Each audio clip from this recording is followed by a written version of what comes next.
The following is a talk of Eva Asselmann, one of the pioneering researchers in personality growth.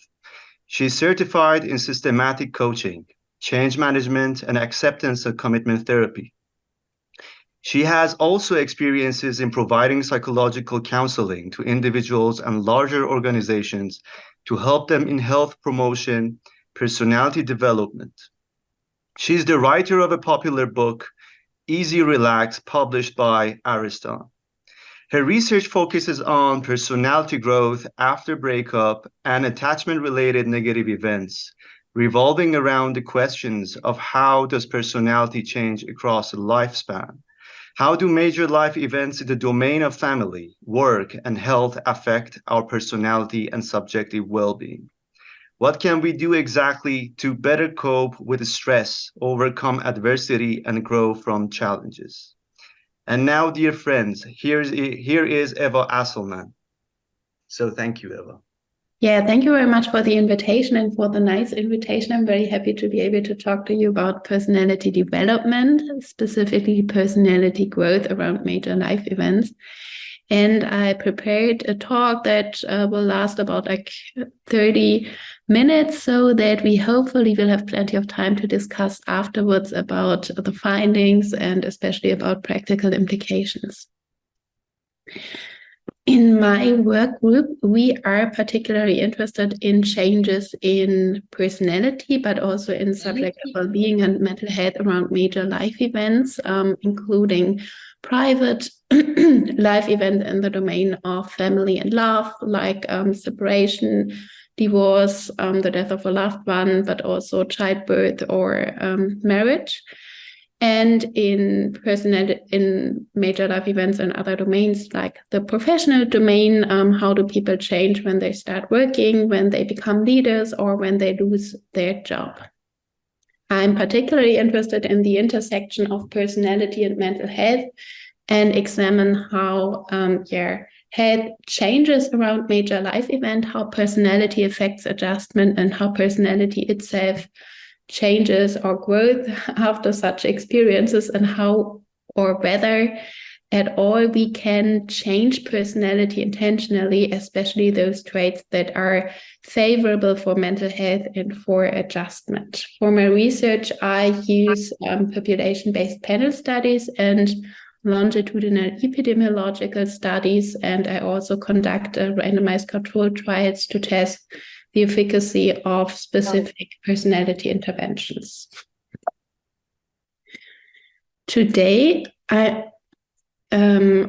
going to talk about all these topics. First, I will talk about how subjective well-being changes around specific stressful life events, how personality may impact adjustment, how personality itself changes around stressful experiences such as separation or divorce, and whether and how we can change personality intentionally through targeted intervention.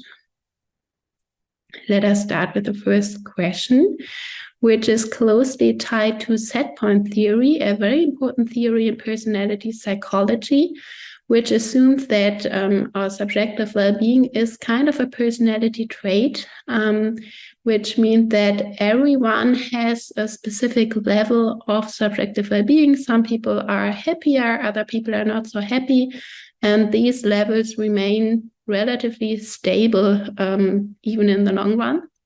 That is, people have a personal set point in subjective well-being, and their well-being level, they might change in the short term, for example, when they experience something positive or negative.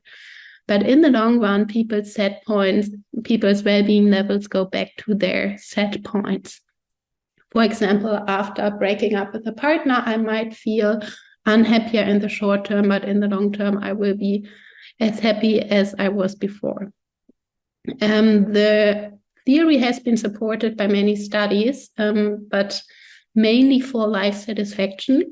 Excuse me. And here we were particularly interested in two things. First, does set point theory also apply to affective well-being, not only life satisfaction? And second, does it also apply to very stressful experiences, such as losing a child when a child dies? That is considered one of the worst experiences that can happen to people. To examine these questions, we use data from the Socioeconomic Panel Study, which is a nationally representative household panel study from Germany. In the ZUP, there are like 20 to 30,000 people assessed each year. And if possible, they are assessed repeatedly in consecutive years so that the ZUP belongs to the most comprehensive data sets with yearly collections of life events and subjective well-being worldwide. In the ZUP, people are yearly asked whether they have experienced specific life events in the past year, for example, separation, divorce, the death of a partner, or the death of a child. And they are also asked about their cognitive and affective well-being, including life satisfaction, but also levels of happiness, sadness, anxiety, and anger. This information is assessed since 2007. In our studies, we combined all this data from different people and from different years and applied multi-level models to examine nuanced changes in subjective well-beings in the 5 years before and 5 years after the death of a partner and the death of a child. Specifically, we modeled anticipation effects, which refer to well-being changes in the 5 years before the event, socialization effects, which refer to well-being changes in the 5 years after the event, and short and long-term differences, which refer to differences in the first year and more than 1 year after the death of the loved one compared to the years before that. Here you can see the results depicted in the graphs are levels of life satisfaction, happiness, and sadness in the 5 years before and 5 years after the death of a child. There were nearly 300 people who experienced this in the ZUP. These are not so many when we consider the large databases, but this is because usually parents die before their children, and this is also why this is so stressful for parents if their child dies. And as you can see here in these graphs, there were huge well-being impairments, especially in the first year after their child died. The same was true for people who lost their partner. Again, you see here levels of life satisfaction, happiness, and sadness in the 5 years before and 5 years after people had lost their partner. And again, we see huge well-being impairments. For example, levels of sadness were nearly 2 standard deviations higher in the first year after losing a partner compared to the years before. So although these effects are huge, I think this is not very surprising to us because one would expect that well-being decreases a lot after such stressful experiences. What is impressive here is the fact that people manage to recover very well because their well-being levels 5 years after the event were comparable to their well-being levels 5 years before that experience. We see that for both types of events here for the death of a partner, but also in the previous slide for the death of a child. So on average, people manage to recover impressively well, which supports set point theory even for very stressful events. However, also in our data, there was the information that there was huge variability in the data. And of course, not everyone managed to adjust so well, and people differed a lot. Some people recovered faster and other people stayed very low in their well-being levels or experienced even severe mental health impairments. This leads us to the next question: what might explain this variability, and how does personality affect how we cope with stressful experiences and whether we adjust well or not? I also addressed this question together with my colleagues Jaap Dennissen from Utrecht University in the Netherlands and with Theo Klimstra, who is at Tufts University in the US. Here we use data from another panel study from the Netherlands, the LIST panel. The LIST panel is quite similar to the ZUP. And in the LIST panel, stressful life events were assessed even monthly between 2017 and 2019. And anxiety and depressive symptoms, as well as personality, were assessed yearly. Here we again used multi-level analysis to model the data and latent profile analysis to distinguish between different personality types. Here you see the results depicted in the graph are changes in anxiety and depressive symptoms in the 5 years before and 5 years after 4 different stressful life events, including unemployment, disability, divorce, and widowhood. And what we can see here, and what is very interesting, I think, is that levels of anxiety and depression already increased in the 5 years before people experienced these events. First, we actually thought that would be a mistake in our analysis because intuitively we assume that people decline in their well-being levels shortly after they have experienced the event. For example, I become unhappy after losing my job, but not 5 years before that. But the analysis were right. And we thought about this quite intensively for a long time. We also ran additional analysis to find out what drive these pre-event effects. And I think what is very important here is the fact that life events usually don't occur out of a sudden, but they unfold over longer periods of time, and there are important precursors before the event.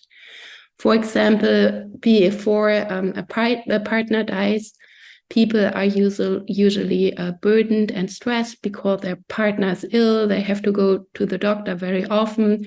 They have to care for their spouse. They don't know what is going to happen next. Might my spouse die or not?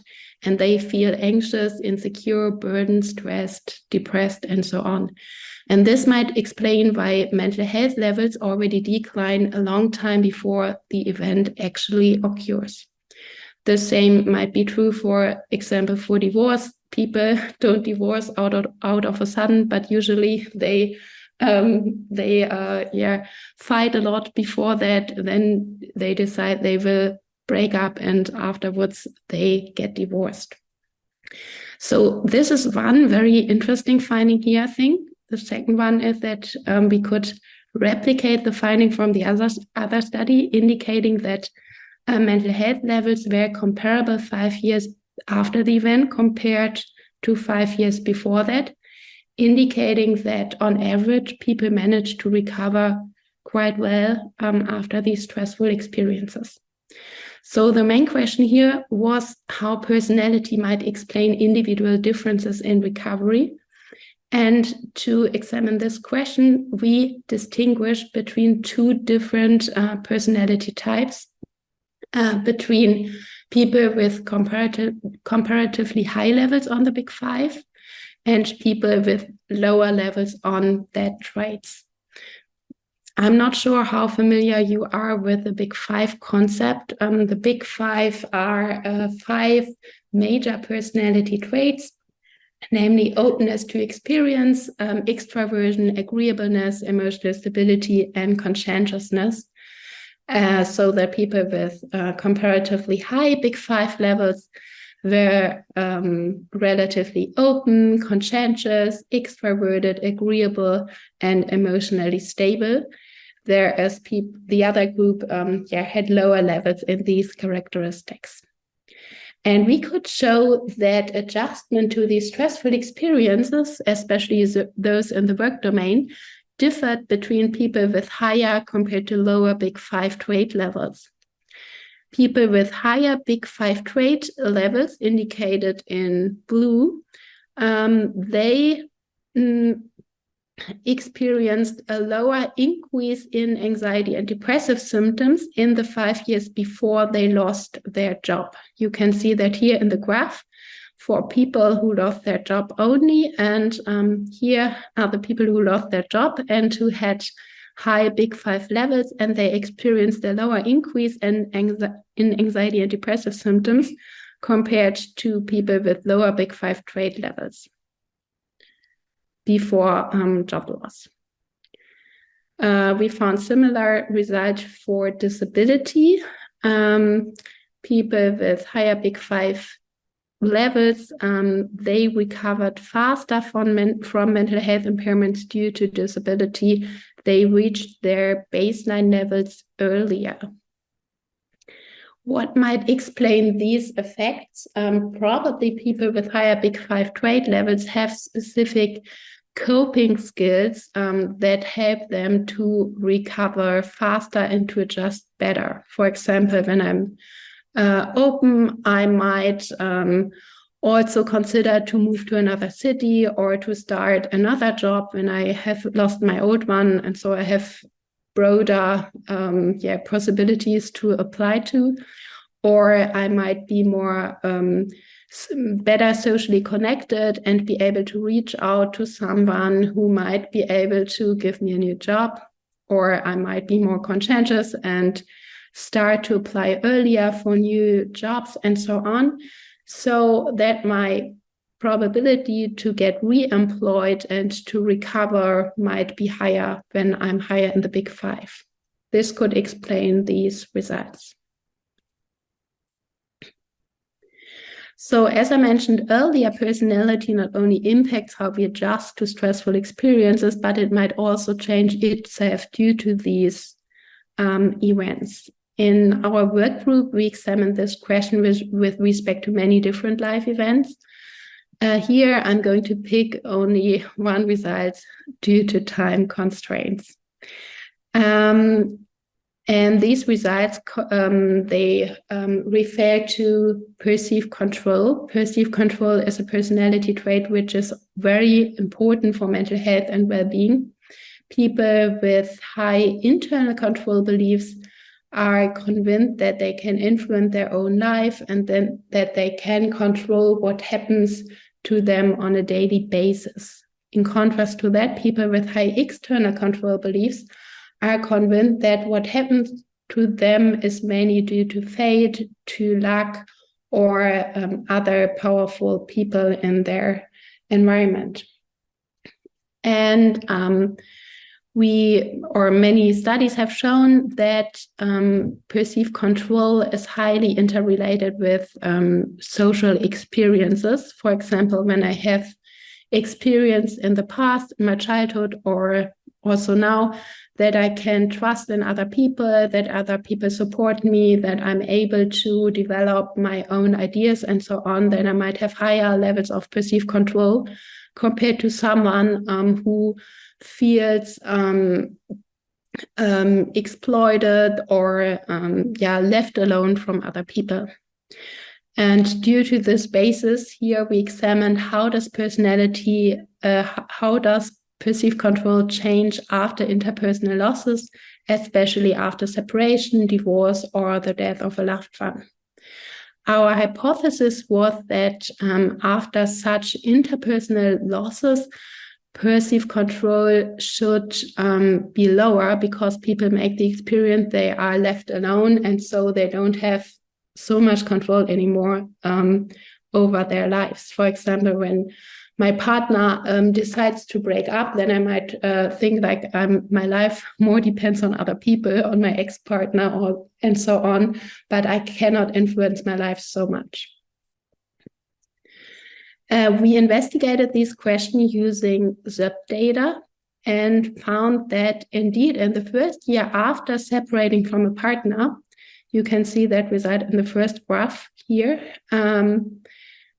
levels of external control were higher compared to the years before. That is, in the first year after they had broken up, people felt like their life would depend more on external factors, on luck, on fate, or on other powerful people. This is in line with our hypothesis. However, surprisingly, we also found that levels of internal control increased gradually in the 5 years after separation and were also higher in the first year and more than 1 year after widowhood. That is, after breaking up with a partner and after losing a spouse, levels of perceived control, internal control, increased gradually over time, so that people had higher levels of perceived control 5 years after separation and the death of their partner compared to the years before that experience. I think that's quite surprising. And again, here we thought what might drive or explain these effects. And probably shortly after losing a partner or a spouse, people feel heartbroken, they feel hopelessness, they feel desperate, and they don't know what to do. But in the long run, most people manage to recover. They don't feel heartbroken so much anymore. They become happy again. They probably find a new partner, or they become very happy with their current situation. They kind of get over their loss, and they make the experience that they are stronger and are capable to even cope with losses which they would not have expected before that experience. For example, many people, they think like, when my partner leaves me, I won't be able to be happy anymore, especially shortly after the loss. But in the long run, they pretty often get over it, even if they would not have thought that before that experience. And this might explain why levels of perceived control increase in the long run after interpersonal loss experiences, which kind of indicates that personality growth is possible after stressful experiences such as interpersonal loss. This leads us to the fourth last question, whether we can change or improve favorable personality traits intentionally, not necessarily by stressful experiences, but also by targeted personality interventions. For example, if there a kind of personality intervention that we might be able to use to increase levels of perceived control. I recently conducted a randomized controlled interventionist study together with my colleagues from the Technische University in Dresden. The project was funded by the German Research Council, and here we examined about 300 adult individuals who had increased depressive anxiety or stress symptoms but did not have a full threshold mental disorder yet. And the aim of this study was to investigate whether a targeted intervention based on a specific relaxation training would increase their mental health and also lead to favorable changes in specific personality traits, for example, perceived control. Participants underwent an entry exam, a baseline, post, and 12-month follow-up assessment. And after the baseline assessment, they were randomized to an intervention or a control group, and the intervention group received a 10-session course in applied relaxation, whereas the control group did not receive such a training. At baseline, post, and 12-month follow-up assessment, we assessed comprehensive information on mental health and on personality traits. Let me give you some information about the relaxation training. People took part in a course in applied relaxation, which is a relaxation technique that enables people to rapidly relax in 20 seconds as soon as initial signs of tension or distress occur in everyday life.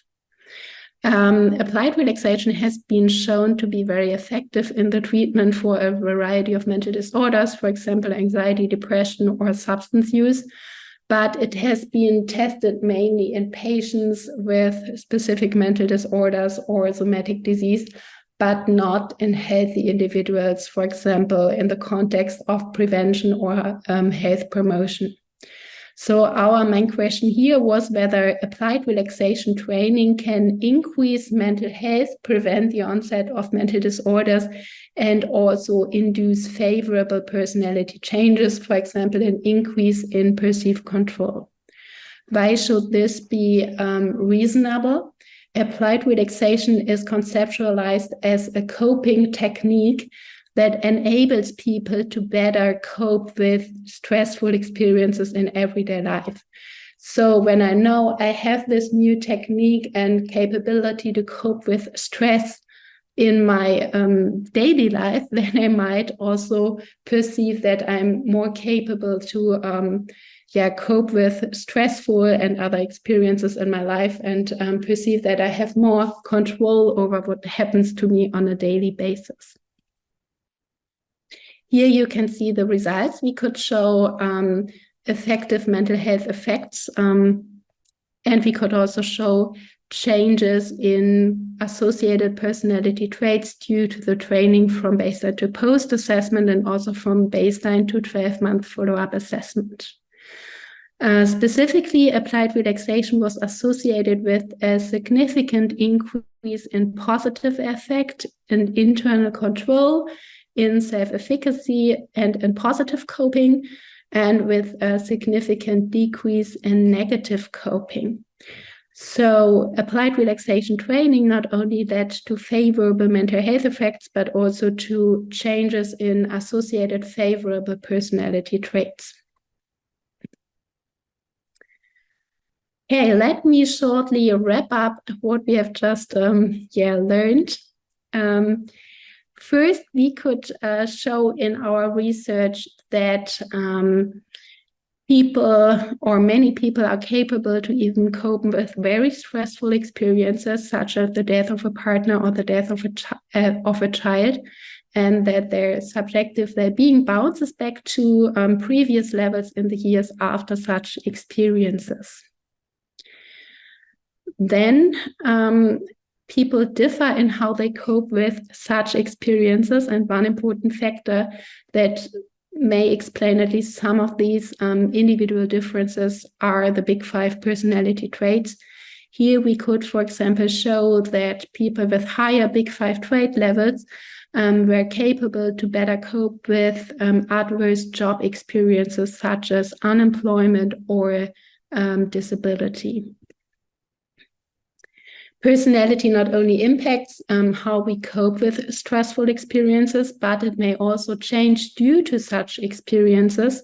For example, we could show that after relationship losses, people experienced a short decline in perceived control, but in the long term, their levels of perceived control increased and were higher 5 years after interpersonal losses compared to the years before that experiences.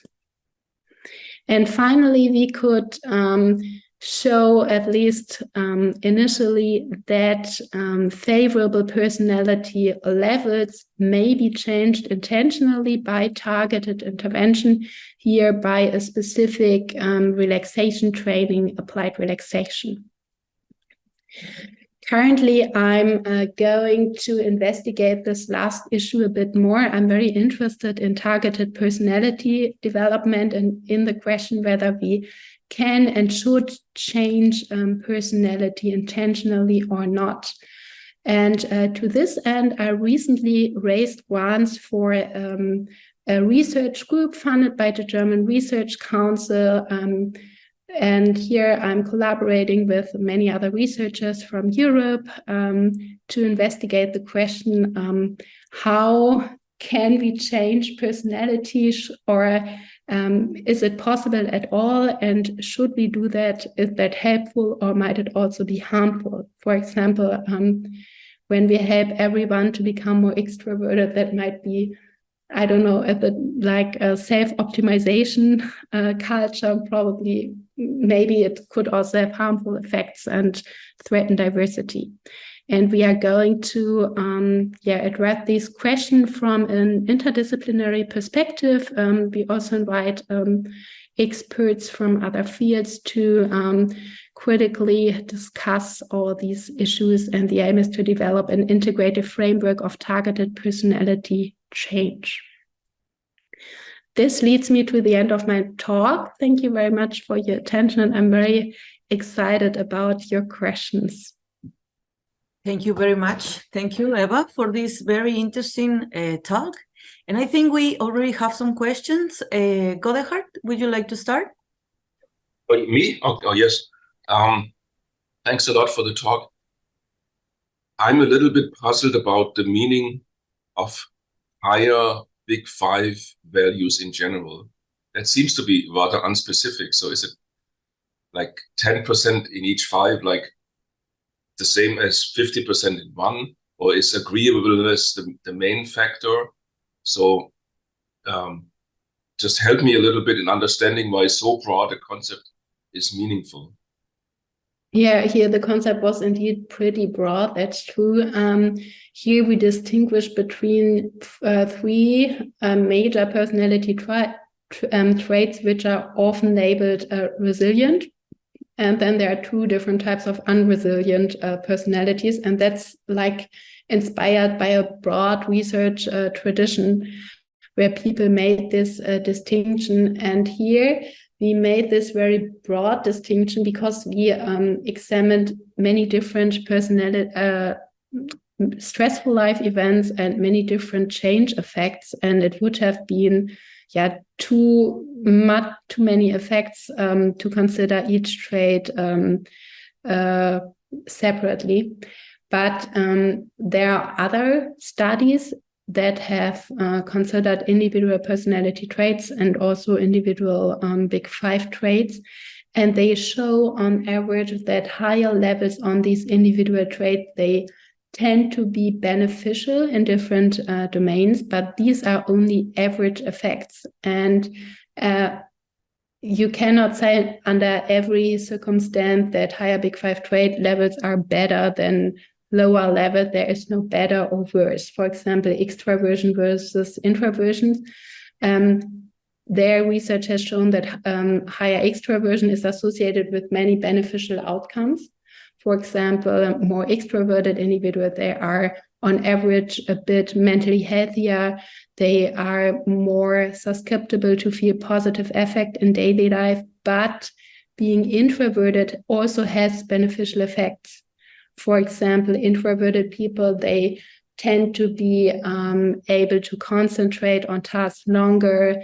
They have fewer difficulties to spending time alone on their own and so on. So every trait level has its benefits and its costs, and both can be beneficial. And here we only made this broad distinction. Yeah, thank you. I think Aku is next. I cannot hear you yet. I think you are still... Okay, can you hear me now? I'm having some problems with my connection, so... No, but now I can hear you great. Okay, excellent. So thank you for the talk. That was excellent. Questions about control and control beliefs. So how did you measure control beliefs? So what are the measurements for these kinds of beliefs? And no, that's really question number one. And also, could you expand on a little bit what you mean by those and the kind of literature that I might want to take a look at if I want to understand them better, because I'm coming to this issue from a completely different perspective, but looking at the same kinds of beliefs, but in different contexts. So I'd very much like to get to know with the literature that you're working with. So, but the first one first. So how do you measure those the kind of measurements that you have? We measured that with a questionnaire from Rotter. He's also the scientist who introduced this concept of perceived control first. And perceived control is defined to be relatively broad and to refer to life in general. In general, would I say that I'm capable to have control or to influence my own life? So it's a rather broad concept. There's a similar concept, self-efficacy, which is more specific. Self-efficacy refers to my perceived ability to influence or to show the capabilities that are needed to reach a specific task. For example, when I have to prepare a math exam, do I think I'm able to prepare for the exam properly so that I will reach a good grade? That would be more specific, and there it's more usual to distinguish between domain-specific self-efficacy. For example, self-efficacy related to academia or to work or to my social relationships or to my health and so on. Does that explain your question? Yeah. Just one thing. Could you put in the chat the measurement, the link to the measurement, or you mentioned the person who came up with the concept. So could you put it up somewhere so I can look it up? I might probably send it to Gina after the talk. I think that's the easiest way. Yeah. Okay. Yeah, I think Farhud, do you have some questions? Okay, yes, I do. Thank you, Eva, for your interesting talk about personality growth after negative events, and especially, breakup and divorce. So one question is about the positive coping. So how did you just define and operationalize it? Is it approach kind of coping, or is it positive reframing or something the like, or is it something else?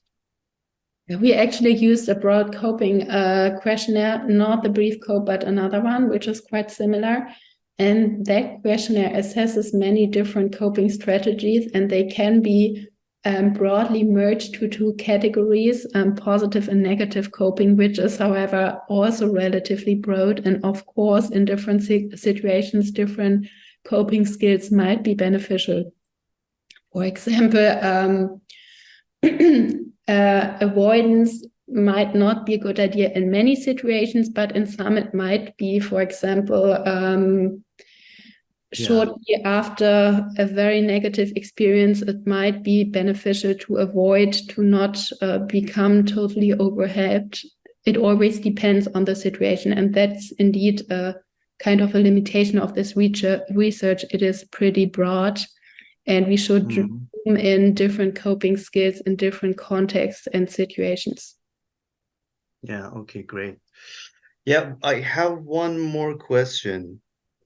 Okay, which is a conclusion from your studies for your findings. I'm not sure of whether I just concluded correctly or not, but what you did find was that, the set point theory of well-being is kind of correct. There is some evidence, corroborating, that theory, but it is conditional on the notion that coping mechanisms are necessary for switching back to the baseline level. So it's like set point theory is correct somehow, or somewhat correct, but coping strategies or coping skills are really important to getting to the baseline. Am I correct in understanding like that, interpreting the results? Yeah, right. We show that on average, people reached their set points after some time, even after stressful experiences.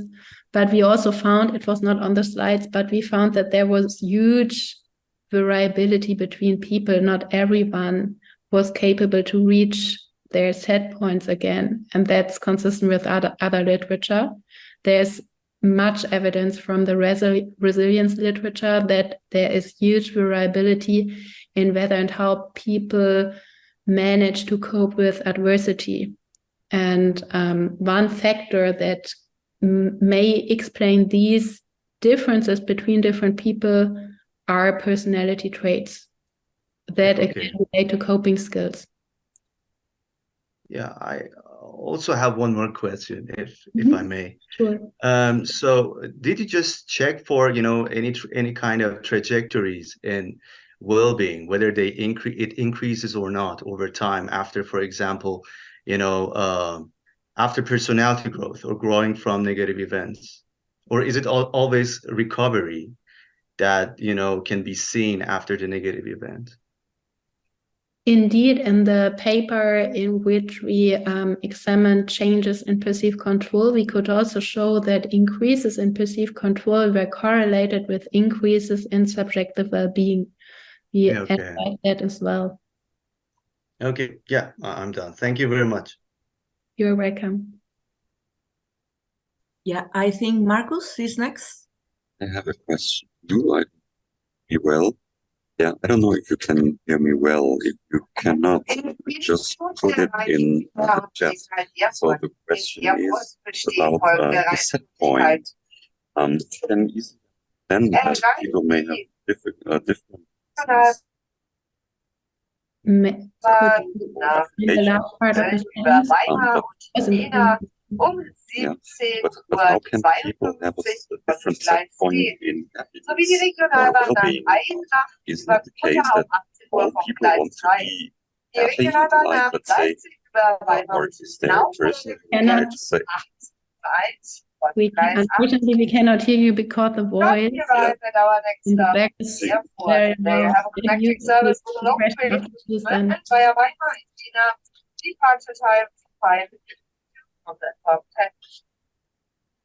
okay, now she's done. Yeah. Could you repeat your question, Marcus? Well, Because we actually have the question in the chat. Understood. Great. Yeah.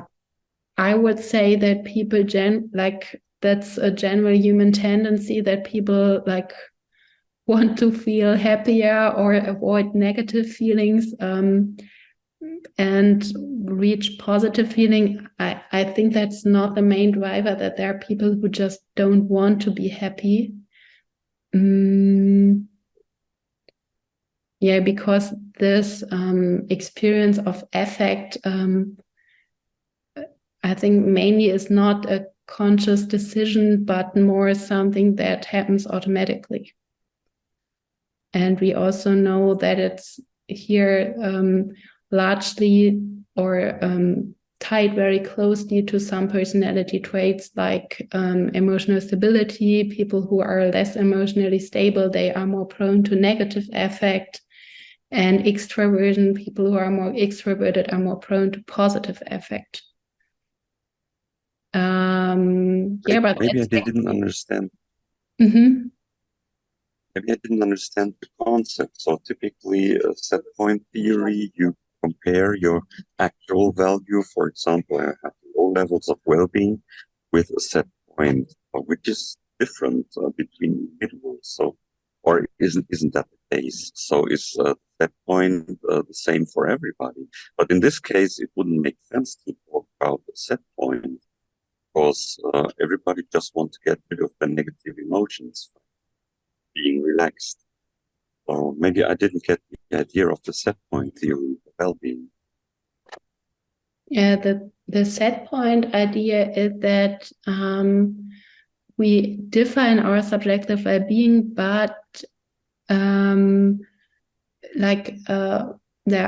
we differ, and our own well-being that might change over time, but we usually go back to our set points in the long run. And if the theory applies, then the average levels of well-being a couple of years before the event should be comparable to the average levels of well-being a couple of years after the event.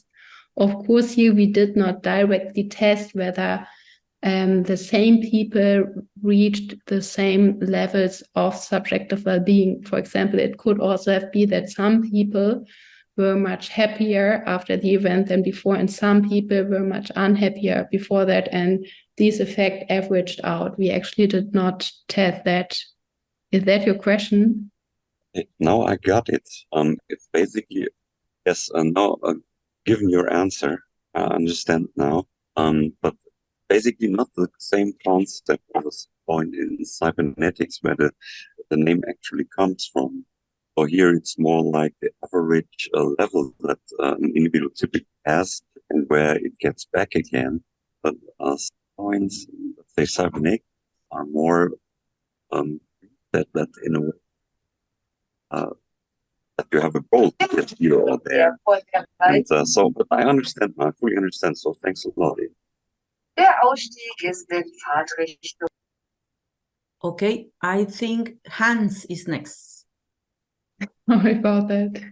Yes, I hope you can hear me. I was wondering if you could tell a bit more about this big 5 personality traits which seem to be coping better with adverse effects. Maybe are there some of the big 5 which are more relevant or have a more significant impact on coping than others?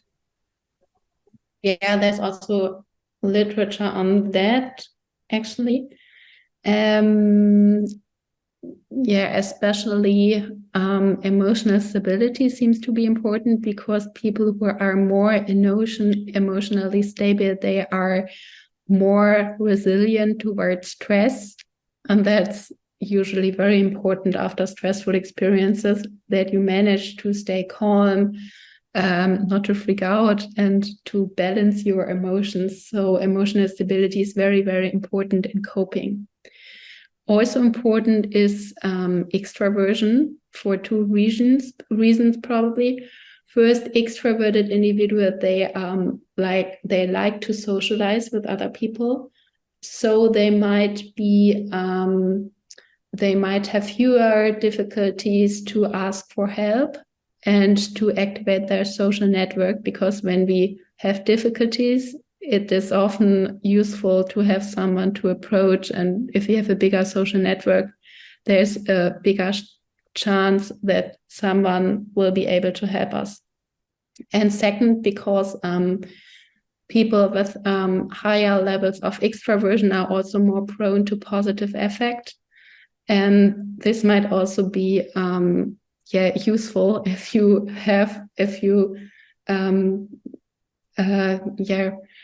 are happier on a daily basis. That might also help you to cope with stress. So these two traits are very helpful, not only in coping with stressful experiences, but also to cope with general changes. For example, we could show that across the transition to parenthood,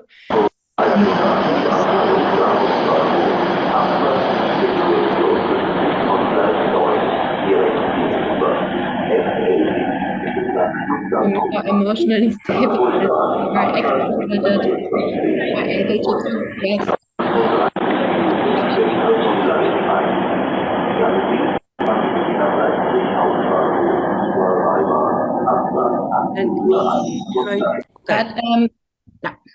it actually also depends on the domain. For example, conscientiousness is very important in the domain of health. Not only conscientiousness, but in particular conscientiousness, because people are more conscientious, they usually also spend more attention to live a healthy life, and that keep them fit and healthy. And for example, agreeableness can also be important in the domain of social relationships, because people who are agreeable, they get along with other people more easily, and that helps them.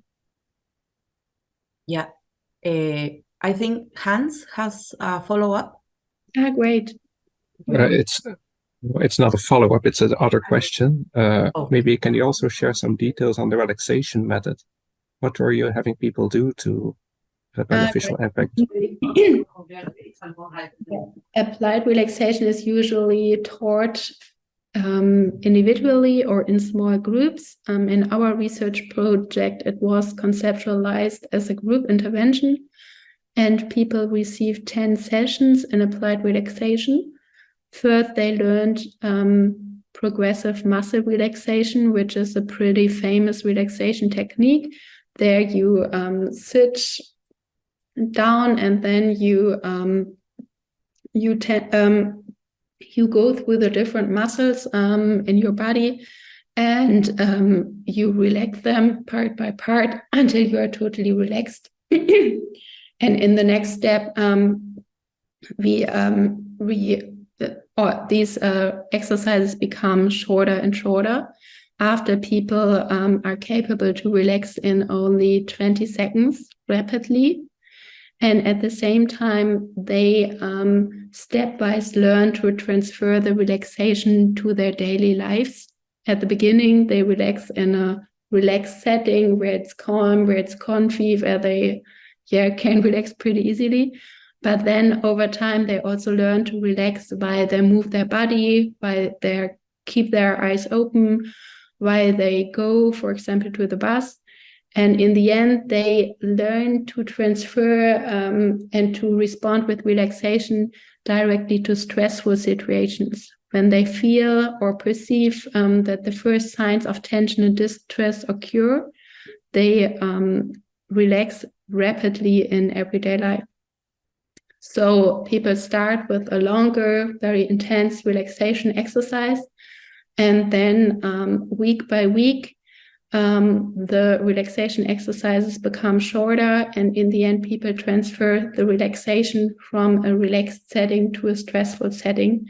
And the idea is to not only be capable to relax in relaxed settings, which is mostly the idea of like every other relaxation intervention, for example, yoga, there you do it in a relaxed setting, or also progressive muscle relaxation and orthogenic training, you do it in relaxed settings. But here the idea is to apply it directly in stressful everyday life situations and to train that step by step.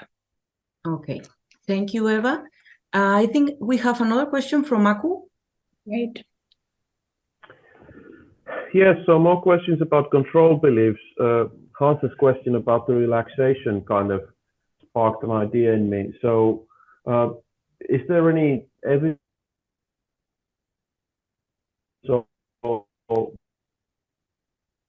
Sorry, I cannot hear you. You said, is there any Evie? And then... No, I think we just lost Aku. Okay. Yeah. Maybe. I was wondering, Eva, if you can say a little bit more about the positive effects of neuroticism on overcoming negative events. The positive effect. Yeah, because I realize you use having being high in the big five. So I think you are using neuroticism also as a predictor of recovery at the end. I thought that was interesting. Yeah.